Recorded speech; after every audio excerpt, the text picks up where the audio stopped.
News bulletin में बात करेंगे खास खबरों की। सबसे पहले हेडलाइंस। गोविंद सागर में तैरते नजर आएंगे हाई स्पीड मोटर बोट्स और शिकारा। वाटर स्पोर्ट्स गतिविधियों के लिए नोटिफाई हुई झील। सरदार पटेल विश्वविद्यालय का दायरा कम कर सीएम ने दांव पर लगाया छात्रों का भविष्य। धर्मपुर में सुक्खू पर बरसे जयराम ठाकुर। आपदा प्रभावितों को राहत बांटने में कांग्रेस नेता राजनीति कर रहे हैं तो जयराम ठाकुर नाम बताएं। उद्योग मंत्री हर्षवर्धन चौहान ने किया पलटवार। प्रशासन ने उखाड़े कुल्लू दशहरा उत्सव में विराजमान देवताओं के टेंट। विधायक सहित उग्र हुए देवलू, दी चेतावनी। बिलिंग से उड़ान भरने के बाद लापता हुआ पोलैंड का पायलट। धर्मशाला में पुलिस ने शुरू किया सर्च ऑपरेशन। हिमाचल में शाम 6 से 9 बजे के बीच हो रहे ज्यादा हादसे। 2400 दुर्घटनाओं में 966 लोगों की मौत। हिमाचल के पर्यटन को निखार देगी रेल कनेक्टिविटी। होटल एसोसिएशन ने दिया अहम सुझाव। बढ़ने की बजाय कम हो गई सैलरी। अब वेतन विसंगति दूर करवाने के लिए राजनीति बनाएगी एचआरटीसी कंडक्टर यूनियन। और अब खबरें विस्तार से।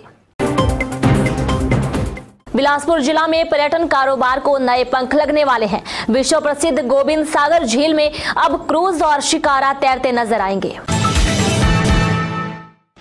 गोविंद सागर झील में जल्द ही cruise, motor boats, high speed boats और शिकारा तैरते नजर आएंगे। प्रदेश सरकार ने झील को विभिन्न प्रकार की गतिविधियों के लिए नोटिफाई कर दिया है। बुधवार को बिलासपुर पहुंचे मुख्यमंत्री सुखविंदर सिंह सुक्खू ने इसकी घोषणा की।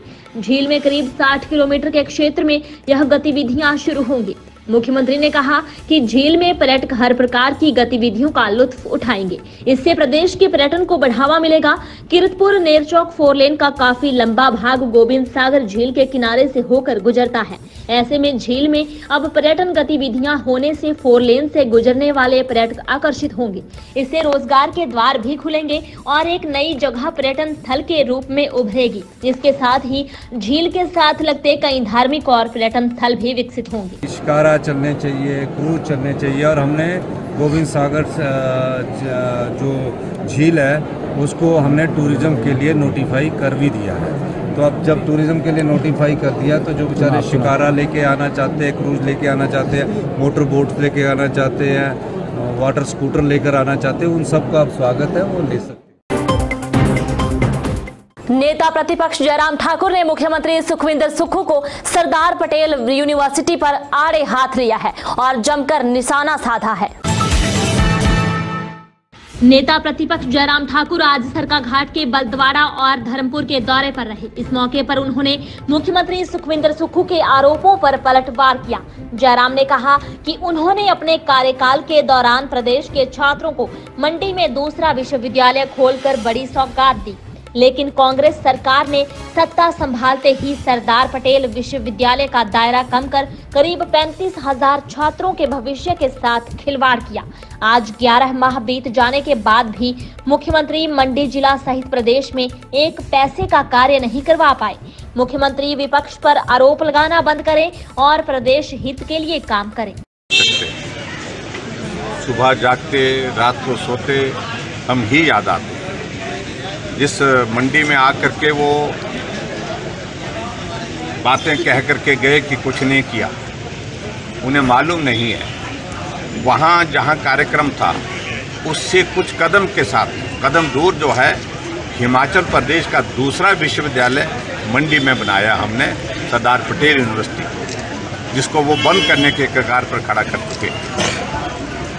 मंडी का डिग्री कॉलेज लगभग 45 करोड़ रुपए की बिल्डिंग का काम वहाँ पर आज रुका पड़ा हुआ है। आधा काम हुआ है, आधा काम सुक्खू जी के आशीर्वाद से सरकार बनने के बाद उनने रोक करके रखा, वो नहीं दिखाई दिया उन्हें। उद्योग मंत्री हर्षवर्धन चौहान ने नेता प्रतिपक्ष जयराम ठाकुर के आरोपियों को आधारहीन बताया है। आइए जानते हैं क्या कह रहे हैं मंत्री।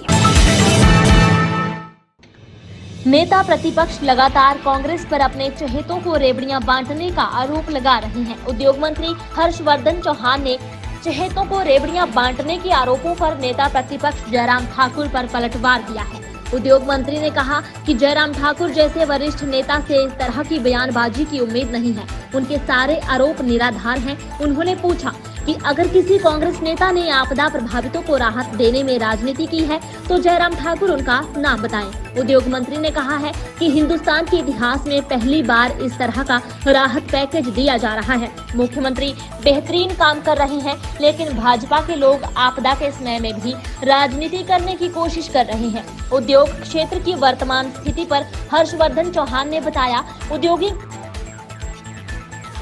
उद्योग क्षेत्र की वर्तमान स्थिति पर हर्षवर्धन चौहान ने बताया, उद्योगों की स्थिति बेहतर हो रही है। आपदा के दौर में सरकार ने बेहतरीन काम करते हुए 7 से 8 दिन के भीतर ही सभी रास्ते खोल दिए थे, जिसके चलते प्रदेश में औद्योगिक कारोबार ज्यादा प्रभावित नहीं हुआ।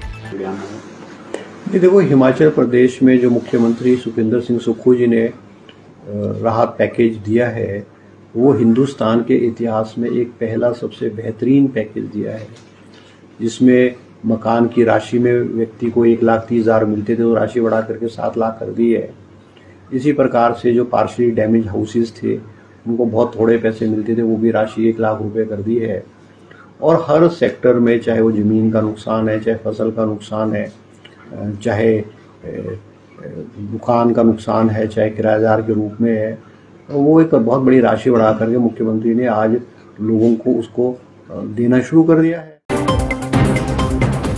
अंतर्राष्ट्रीय दशहरा उत्सव में विराजमान हुए कुछ देवी देवताओं के टेंट प्रशासन ने उठा दिए हैं, जिससे देवता और उनके कारकुन हरियाण आहत हो गए हैं। अंतर्राष्ट्रीय दशहरा उत्सव में देवी देवताओं के टेंट हटाने पर देव समाज आक्रोशित हो गया है। देवलुओं के समर्थन में बंजार के विधायक सुरेंद्र शौरी आगे आए हैं और मुद्दे को लेकर उपायुक्त के दरबार पहुंच गए हैं। विधायक ने सरकार, प्रशासन और दशहरा कमेटी के अध्यक्ष को चिताया है कि यदि उन्हें उसी स्थान पर बैठने नहीं दिया गया तो गुरुवार को उपायुक्त कार्यालय के बाहर प्रदर्शन किया जाएगा। देवलुओं का कहना है कि वर्ष 2019 में उनके देवी देवताओं को ढालपुर मैदान में ही स्थान दिए गए थे। इसके बाद वे लगातार उत्सव में आते रहे और उसी स्थान पर देवता बैठे, लेकिन इस बार वहां से हटाया जाना देव संस्कृति के साथ सीधा खिलवाड़ है। इस संबंध में एडीएम कुल्लू अश्विनी कुमार ने बताया कि बिना निमंत्रण वाले देवी देवताओं को सरवरी नेहरू पार्क में स्थान दिया गया है। कारदार संघ के साथ हुई बैठक में भी यही निर्णय लिया गया था कि बिना निमंत्रण वाले देवी देवताओं को सरवरी में जगह दी जाएगी। और कुछ जगह तो ऐसा है जहाँ पर देवताओं का देवड़ू, जहाँ पर जंत्री बैठते हैं, उसी स्थान पर देवता को उन्होंने अपने उसी स्थान पर बिठाया, लेकिन उनको भी वहाँ पर उखाड़ा गया। ये बहुत ही दुर्भाग्यपूर्ण है और मैं चेताना चाहूंगा सरकार को और प्रशासन को कि इनको वहीं पर बैठने दिया जाए। बीड़ बिलिंग से उड़ान के बाद पोलैंड का पायलट लापता हो गया है। पायलट टेक ऑफ के बाद धर्मशाला की तरफ जा रहा था, लेकिन इससे आगे कहीं और निकल गया है। पैराग्लाइडिंग के लिए विश्व प्रसिद्ध बीड़ बिलिंग घाटी से पोलैंड का 73 वर्षीय पायलट लापता हो गया है। पायलट की पहचान आंद्रे कुलाविक के तौर पर हुई है, जो अपने 3 अन्य साथियों के साथ फ्री सोलो फ्लाइंग के लिए बैजनाथ आया था। सभी ने सोमवार को बीड़ फ्लाई किया। करीब 250 किलोमीटर का सफर करने के बाद ये चारों रास्ता भटक गए। इनमें से 3 ने धर्मशाला लैंडिंग कर ली, जिनका पुलिस ने रेस्क्यू कर उपचार शुरू करवा दिया है, लेकिन चौथे पायलट आंद्रे का कोई सुराग नहीं लग पाया है। पुलिस ने पायलट की खोज के लिए टीमों का गठन कर कुल्लू, मंडी और चंबा पुलिस के साथ भी संपर्क किया है। लापता पायलट आंद्रे की बेटी ने सोशल मीडिया पर संदेश जारी कर उनके पिता के बारे में जानकारी साझा करने की अपील की है। Missing pilot, our friend was lost on Monday. Last contact with him was on Monday close to Dharamshala. His paraglider is red, green and white. He's an older Polish guy, around 73 years old. If you have any information, please contact us. My phone number is +91 7042 964955. This paraglider is Advanced Yota DLS. please contact us. It's been 3 days. SP Kangra Shalini Agnihotri ने कहा कि rescue operation शुरू किया गया है। स्थानीय लोगों से अपील है कि अगर किसी ने रेड और ब्लू रंग का ग्लाइडर देखा है तो उसकी जानकारी तुरंत पुलिस से साझा करें। इसमें 3 लोग जो है वो रेस्क्यू हुए हैं और सेफ हैं, लेकिन एक एंड्रियस जो एक पॉलिश नेशनल है वो मिसिंग है। तो कल जो है मल्टीपल सॉर्टीज इस एरिया में की गई ताकि उनको साइड किया जा सके, लेकिन कल टीम को सक्सेस नहीं मिली और आज जो है एक और सॉर्टी 2 हेलीकॉप्टर सॉर्टीज जो है इस एरिया में कर रहे हैं। और जो उनके फ्रेंड्स जो उनके टच में थे उनके हिसाब से धर्मशाला करेरी के बाद उनसे कनेक्शन जो है रेडियो सेट पे जो है नहीं हो पाया। हिमाचल में अधिकतर सड़क हादसे शाम 6 बजे से लेकर रात 9 बजे के बीच होते हैं। इसका खुलासा आईरेड यानी एकीकृत सड़क दुर्घटना डेटाबेस की वार्षिक रिपोर्ट में हुआ है। हिमाचल में सितंबर 2022 से 17 अक्टूबर 2023 तक IRAD एप्लीकेशन में कुल 2400 सड़क हादसे हुए हैं, जिसमें 966 लोग काल का ग्रास बने हैं। पता चला है कि इनमें से ज्यादातर रोड एक्सीडेंट शाम 6 से रात 9 बजे के बीच हुए हैं। एकीकृत सड़क दुर्घटना डेटाबेस रिपोर्ट के अनुसार कांगड़ा में सबसे अधिक 313 हादसे हुए हैं, जबकि सिरमौर जिला 233 एक्सीडेंट के साथ चौथे स्थान पर है। दूसरे स्थान पर शिमला 302 तथा 289 सड़क हादसों से मंडी तीसरे स्थान पर है। हिमाचल प्रदेश पुलिस TTR शिमला के एडिशनल SP नरवीर सिंह राठौर ने बताया कि एकीकृत सड़क दुर्घटना डेटाबेस परियोजना भारत सरकार के परिवहन और राजमार्ग मंत्रालय की एक पहल है और इसे विश्व बैंक द्वारा वित्त पोषित किया जाता है, जिसका उद्देश्य देश में सड़क सुरक्षा में सुधार करना है। हिमाचल खूबसूरत पर्यटन स्थल है, यहाँ ज्यादा से ज्यादा मेहमान आए, इसके लिए एक योजना पर काम करना बेहद जरूरी है, जिसका कारोबारियों ने सुझाव भी दिया है। आइए जानते हैं। हिमाचल में पर्यटकों की संख्या बढ़ाने के लिए रेल कनेक्टिविटी का होना बेहद जरूरी है। चंडीगढ़ या कालका तक मुंबई, चेन्नई और बेंगलुरु से रेल कनेक्टिविटी बढ़ाना वक्त की मांग है। वर्तमान में अहमदाबाद से साबरमती एक्सप्रेस, मुंबई से पश्चिम एक्सप्रेस ट्रेन हफ्ते में 7 दिन चंडीगढ़ तक आती है, लेकिन साउथ से केवल एक ट्रेन सप्ताह में सिर्फ 1 दिन ही बेंगलुरु से आती है और सप्ताह में 2 बार चेन्नई से एक ट्रेन चंडीगढ़ तक आती है, जो नाकाफी है।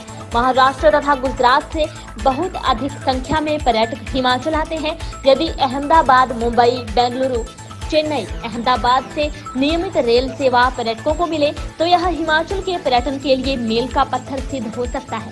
Shimla hotel and tourism stakeholder association के प्रेसिडेंट मोहिंदर सेठ ने सुझाव दिया है कि मुंबई से चंडीगढ़ तक वंदे भारत ट्रेन चलाई जाना समय की मांग है। HRTC में नया वेतन आयोग लागू होने के बाद कंडक्टरों के वेतन में आई विसंगति को अभी तक दूर नहीं किया गया है। इससे कंडक्टरों को नुकसान उठाना पड़ रहा है। HRTC कंडक्टर यूनियन ने कहा कि उनका वेतन बढ़ने के बजाय कम हो गया है। यूनियन वेतन विसंगति दूर करने के लिए पिछली सरकार में भी संघर्ष करती रही और वर्तमान सरकार के समक्ष भी मामला कई बार उठाया जा चुका है, लेकिन सरकार की ओर से अभी तक कोई कदम नहीं उठाया गया है। यूनियन ने 29 अक्टूबर को राज्य कार्यकारिणी की बैठक बुलाई है, जो प्रदेश अध्यक्ष कृष्ण चंद ठाकुर की अध्यक्षता में होगी, जिसमें वेतन विसंगति दूर करवाने के लिए रणनीति तैयार की जाएगी। उसके हिसाब से फिर वेतन विसंगति बहाल करवाने के लिए यूनियन अगला कदम उठाएगी। प्रदेश अध्यक्ष ने कहा कि जब राज्य सरकार 20 साल पुरानी पेंशन बहाल कर सकती है तो फिर HRTC कंडक्टरों की वेतन विसंगति भी जरूर करेगी। चलते चलते में कुछ और बड़ी खबरें। मुख्यमंत्री ने बिलासपुर के आपदा प्रभावित 1162 परिवारों को बांटी 8.97 करोड़ की राहत राशि। 94 परिवारों को पहली किस्त के रूप में दिए 3-3 लाख। हेड कोच राहुल द्रविड़ और KL राहुल ने खनियारा में मनूनी खड्ड के ठंडे पानी में की मस्ती। त्रिउंड पहुंचे न्यूजीलैंड के खिलाड़ी। छात्र की मौत के बाद NIT हमीरपुर के गेट पर ABVP का प्रदर्शन। कॉलेज प्रशासन और प्रदेश सरकार के खिलाफ बोला हल्ला। नादौन में पकड़ी 1.5 किलो चर्स। कार की डिक्की में 2 लिफाफों के अंदर छिपा रखी थी खेप। न्यूज बुलेटिन में इतना ही। बने रहे दिव्य हिमाचल टीवी के साथ।